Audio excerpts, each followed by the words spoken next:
ગાંધીનગરમાં જમીનને લઈને ધમકી મળતા આધેડે આપઘાત કરી લીધો।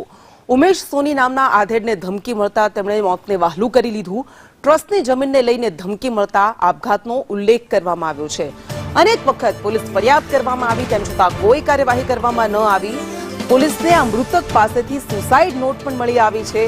પોલીસ કાર્યવાહી ન થતા આપઘાત કર્યાનો આ સુસાઇડ નોટમાં ઉલ્લેખ કરવામાં આવ્યો છે। રાજકીય લોકોને કારણે કાર્યવાહી ન થતી હોવાના પણ આક્ષેપ કરવામાં આવ્યા છે। અને વધુ વિગત સાથે સંવાદદાતા પ્રતીક જાદવ આપણી સાથે જોડાઈ ગયા છે। પ્રતીક, આધેડે આપઘાત કર્યો, સુસાઇડ નોટમાં ઘણા ઘટસ્ફોટ પણ કર્યા છે, શા માટે આપઘાત કર્યો હતો? કૃષ્ણા, છેલ્લા 2 થી 3 મહિનાથી આ આધેડ જેમણે આપઘાત કર્યો છે તેમને જમીન ખાલી કરવા માટે દબાણ કરવામાં આવતું હોવાની એક સુસાઇડ નોટ તેમના દ્વારા લખવામાં આવી છે।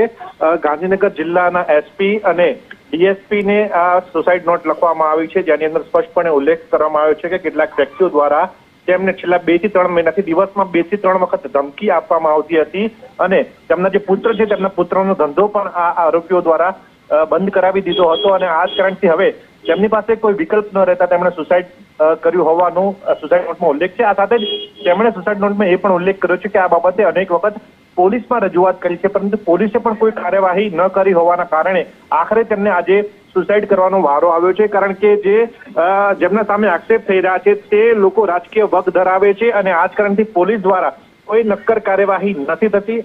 આ જ કારણથી હવે તેમની પાસે કોઈ વિકલ્પ રહેતો નથી, જેને લઈને તેમણે જિલ્લા અધિક્ષક એટલે કે એસપી ને સમગ્ર મામલે સુસાઇડ નોટ લખી છે અને હવે પોલીસ દ્વારા આત્મહત્યા કર્યા બાદ હવે પોલીસ દ્વારા કાર્યવાહી હાથ ધરવામાં આવી છે। નિવેદનો નોંધવામાં આવેલા છે કે શા માટે આત્મહત્યા થઈ છે અને તેનું મુખ્ય કારણ શું હશે। જી બિલકુલ પ્રતિક, આભાર આપનો તમામ વિગત માટે।